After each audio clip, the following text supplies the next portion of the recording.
जैसा कि आप सबको पता ही होगा कि भारतीय अंतरिक्ष अनुसंधान संगठन इसरो ने 14 जुलाई को अपने चंद्रयान-3 मिशन को लॉन्च किया था।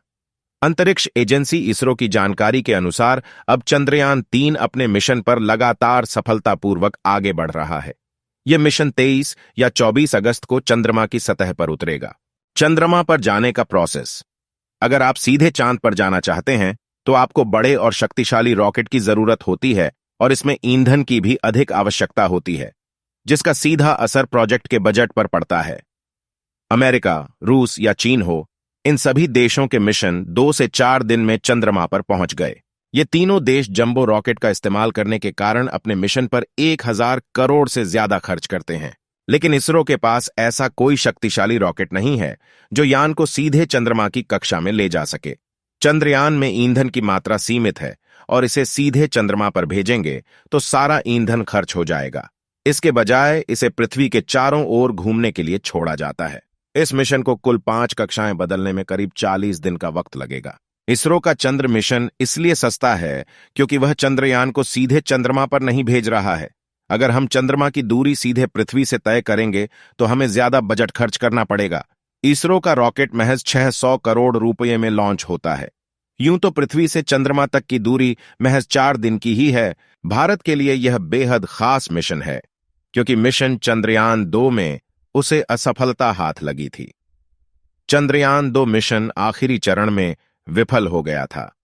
इसरो की जानकारी के मुताबिक चंद्रयान-2 के बाद इस मिशन को चंद्रमा की सतह पर सुरक्षित लैंडिंग के लिए भेजा जा रहा है। चंद्रयान-3 मिशन को चंद्रमा की सतह पर लैंड करने में लगभग 40 दिनों का समय लगेगा। चंद्रयान-2 में जहां ऑर्बिटर, लैंडर और रोवर थे, वहीं चंद्रयान-3 में प्रोपल्शन मॉड्यूल, लैंडर और रोवर हैं। चंद्रयान-2 की तुलना में चंद्रयान-3 का लैंडर रोवर लगभग 250 किलो ज्यादा वजनदार है।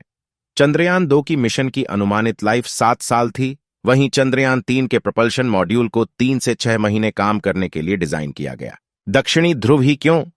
पृथ्वी के जैसे ही चंद्रमा का भी दक्षिणी ध्रुव है। पृथ्वी का दक्षिणी ध्रुव अंटार्कटिका में है और यह पृथ्वी का सबसे ठंडा इलाका है। ऐसा ही चंद्रमा का दक्षिणी ध्रुव है, सबसे ठंडा। मान लीजिए कि चंद्रमा के दक्षिणी ध्रुव पर अगर कोई अंतरिक्ष यात्री खड़ा होगा तो उसे सूर्य क्षितिज की रेखा पर नजर आएगा।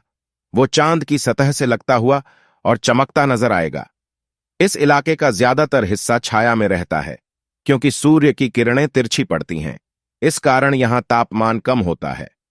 नासा की माने तो चांद के दक्षिणी ध्रुव पर बड़े बड़े पहाड़ और कई गड्ढे, क्रेटर्स हैं।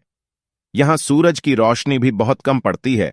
जिन हिस्सों पर सूरज की रोशनी आती है वहां 54 डिग्री सेल्सियस तक तापमान होता है, पर जिन हिस्सों पर सूरज की रोशनी नहीं पड़ती वहां तापमान -248 डिग्री सेल्सियस तक पहुंच जाता है। नासा का दावा है कि कई सारे क्रेटर्स ऐसे हैं जो अरबों साल से अंधेरे में डूबे हैं। यहां कभी सूरज की रोशनी नहीं पड़ी, लेकिन इसका मतलब यह नहीं है कि पूरा दक्षिणी ध्रुव अंधेरे में ही डूबा रहता है। दक्षिणी ध्रुव के कई इलाके ऐसे भी हैं जहां सूरज की रोशनी आती है। उदाहरण के लिए शेकलटन क्रेटर के पास कई ऐसी जगहें हैं जहां साल के 200 दिन सूरज की रोशनी रहती है। अधिकतम 100 डिग्री सेल्सियस से ऊपर और न्यूनतम -200 डिग्री सेल्सियस से अधिक हो सकता है। ऐसे में चंद्रयान-3 के यंत्रों को सुरक्षित रखने के लिए सूरज की रोशनी जरूरी है। चंद्रयान-3 का विक्रम लैंडर जिस जगह उतारा जाएगा वहां पर आज तक किसी भी देश ने अपना कोई भी यान नहीं उतारा है।